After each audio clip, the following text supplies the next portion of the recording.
Génie charismatique ou pitre politique, il agace autant qu'il séduit, mais l'inévitable Boris Johnson est le nouveau Premier ministre britannique.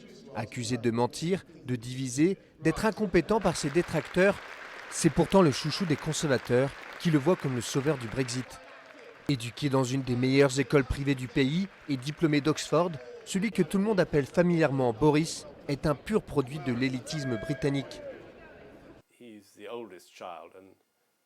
C'est l'aîné dans sa famille et il a dit très jeune qu'il voulait être roi du monde et il s'énervait beaucoup quand il était battu au tennis de table ou à tout autre sport. Sa première expérience journalistique au Times est de courte durée. Il est licencié au bout d'à peine 1 an pour avoir inventé une citation. Bojo devient par la suite correspondant du journal Le Télégraphe à Bruxelles et bouscule la couverture des institutions européennes à coups d'exagération et d'entourloupe qui deviendront sa signature. Sa relation avec la vérité était cavalière, c'est-à-dire que ça lui convenait si ça correspondait à une idée préconçue de l'histoire.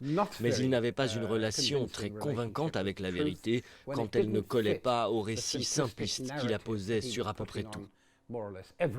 Élu député pour la première fois en 2001, c'est en ravissant la mairie de Londres aux travaillistes en 2008 qu'il se fait un nom. Réélu en 2012, il a à son actif quelques réussites emblématiques, comme l'organisation des JO, mais aussi quelques gaffes mémorables. En 2016, il choisit le camp du Brexit et joue un rôle essentiel lors de la campagne pour sortir de l'UE, n'hésitant pas à user de slogans accusés plus tard d'être mensongers, notamment sur le coup de l'appartenance du Royaume-Uni à l'UE. Ils disent que l'UE c'est pourri, mais qu'on n'a pas le choix. C'est ce qu'ils disent, c'est leur ligne, mais j'ai bien peur que nous ayons une alternative, et c'est une alternative glorieuse. Suite à la démission du Premier ministre David Cameron, beaucoup voyaient Johnson s'installer à Downing Street, mais il se retire après avoir perdu le soutien d'un de ses anciens alliés. À la place, il est nommé ministre des Affaires étrangères de Theresa May. Sa désignation fait grand bruit, le costume de diplomate semblant incompatible avec son tempérament. En désaccord avec Theresa May sur le Brexit, il claque la porte du gouvernement en juillet 2018 et se présente comme l'unique solution pour sortir son pays de l'UE. Je pense que n'importe qui trouverait presque impossible de résoudre ce problème du Brexit.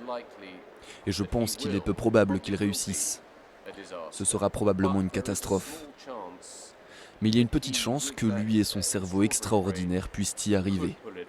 1 an après son départ, l'homme à la célèbre tignasse blonde succède donc à Theresa May et prend la tête du pays pour livrer le Brexit aux Britanniques, coûte que coûte, avec ou sans accord.